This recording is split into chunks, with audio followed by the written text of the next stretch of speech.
a new JP livestream just neared, and with that we got a ton of positive news, so let's dig right into it. I'm catgirl Gaming, and you're watching Stream Summary. Again, as I just said, we have a new live stream in JP, and with that, we got some pretty cool news. Let's go right into it. First up, new event, and to celebrate Golden Week in JP, we get cat maids. That's right, we get cat maids. As you can see on the image, the first new unit we get is actually a cat AQUA. This will be the welfare. We don't know her kit yet or the element. I'm currently predicting that she's also Earth based on the other two units we're getting.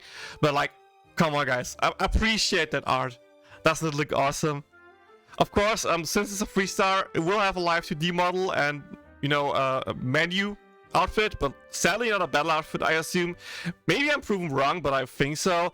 Which is kind of bummer because, you know, me as an AQUA simp, I really would love to have that in battle, but at least I can maybe save course.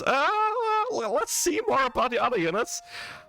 This will be our pullable butter. And we get a new YUNYUN and Chris. Yep, a new YUNYUN, cat YUNYUN, cat AQUA. You know I'm happy about that. You know I'm so happy about that. And also a Chris, which is totally fine. Chris didn't have a good new unit in a long time, so I'm happy for her, not gonna lie. Also, it actually looks pretty cool, so also fitting with like shrine maidens, goddesses and stuff like that. I think it's a pretty good choice. First up, here's the two new units with a little bit like edited together thing. This is the YUNYUN image. As you can see, she's a limited Earth unit, so yes, we're back to limited banners, boys, we're back. And I think Earth is a pretty interesting choice here, because YUNYUN actually already has 2 Earth units. First up, we have her Christmas unit, and then we also have her collab unit, so, you know, there are only 2, but I guess they're both limited somewhat. One is a collab, so it's fine. Let's look into the kit.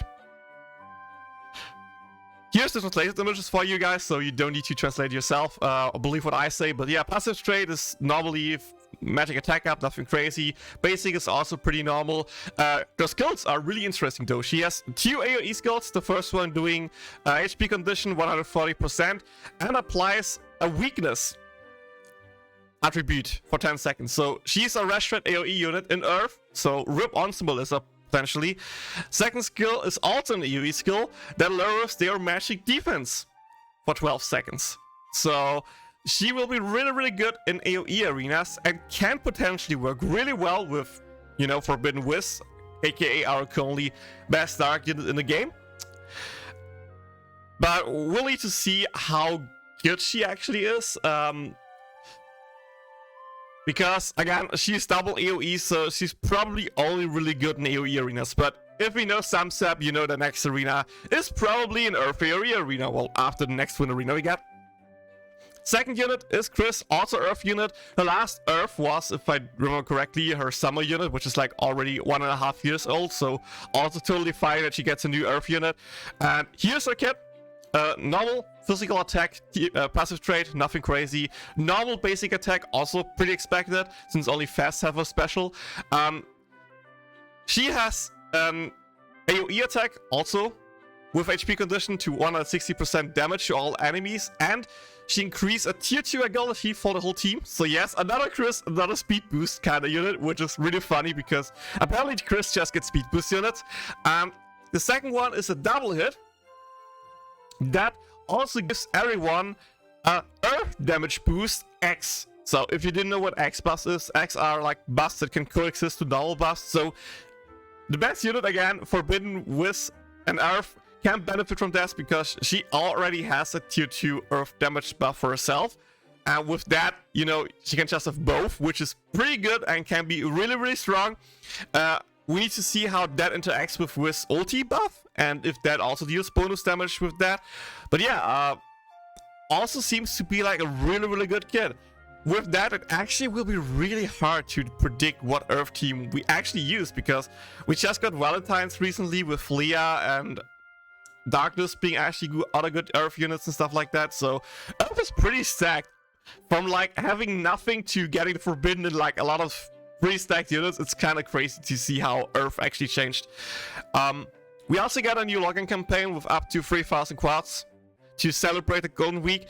And since it's Golden Week, we also get a few special banners. First up, we get a fast banner, 1.5 raids for only 2,000 quads, and you get a free multi on that. We also get a daily banner, yes, a banner where I can pull daily on for 500 quads. You can do a multi, also 1.5 raids. That's pretty cool. We get some special banners to celebrate Golden Week. We already had it last year.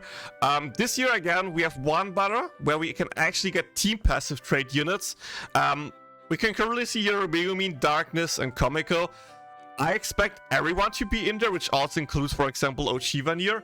But maybe I'm wrong. We don't know yet what units are actually in there, so we don't know the rates. But for like new units or people who missed some of them, this might actually be a really good chance to pick them up. I mean, 1 Forester guaranteed, probably 3,000 paid, and a skill potion, that's fine.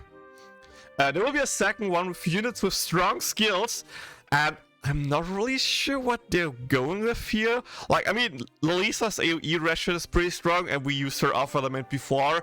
Ara is like really good in light, don't get me wrong, but she's also kind of getting replaced. And then the third unit is just OG2 Chris, a non-limited in a teaser image.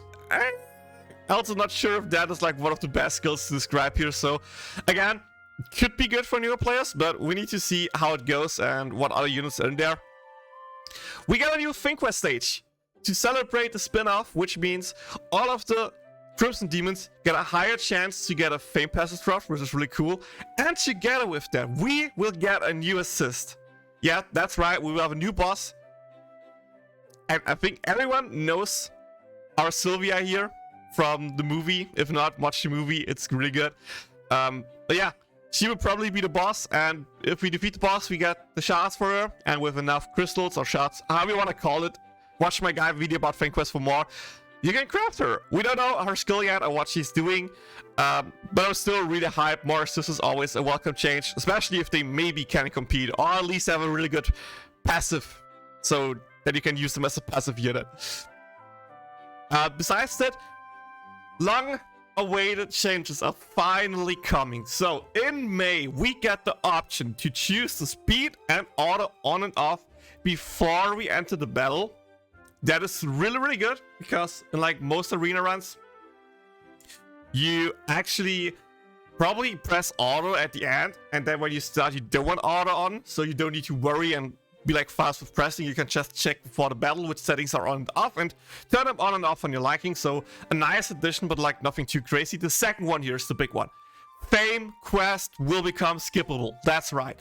The biggest grind of probably a lot of JP players is how much time Fame Quest currently takes, because you can't skip it. You can only do up to 6 runs, which is still better than nothing, don't get me wrong, but like if you really want to grind hard, like push a unit to its maximum, get the right passive trade with the right stat, this takes ages. It's so painful, especially since you, well, not guaranteed any drops, and it just takes forever for like no reason. Like I can do this in full order, so it's not like too bad, but it's still like it's annoying. So having an option to finally skip that will be really cool, come in really handy for, you know, new units to grind them, to push them ASAP without wasting like 5 hours instead. Also, like for example with me and my streaming schedule, I can just now pull the unit, skip Fame Quest right after, and my unit is prepared for arena. I don't need to do like 2 hours of manually grinding Fame Quest until my unit is actually ready for arena. So a really welcome change. Besides that, there's a cool new campaign going on Twitter where you can post your X-Arena score and have a chance to win a lottery. And last but not least, we got a few birthdays upcoming. First up, Mia's in a few days. After that, Komiko's also having a birthday, and Erika is getting a birthday. So yeah, that's pretty much everything for the stream. If this helps you out, please remember to like, subscribe. We're trying to break the 1K subs, and every bit helps here. So thank you so much for your support. If you don't want to miss the next live stream, follow me on Twitch and YouTube as well. Check out my Discord maybe as well. And see you all in the next video. Bye bye!